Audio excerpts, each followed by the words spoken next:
Huwag mong ituring ang iyong sarili na sobrang matuwid at marunong, dahil kung gagawin mo iyon, sinisira mo lang ang iyong sarili.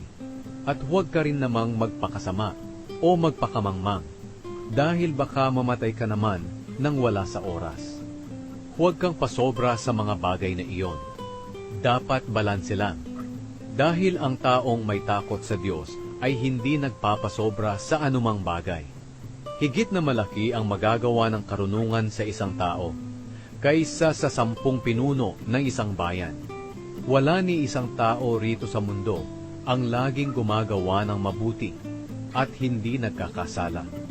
Huwag mong pakikinggan ang lahat ng sinasabi ng tao at baka mismong alipin mo ang marinig mong nagsasalita laban sa iyo.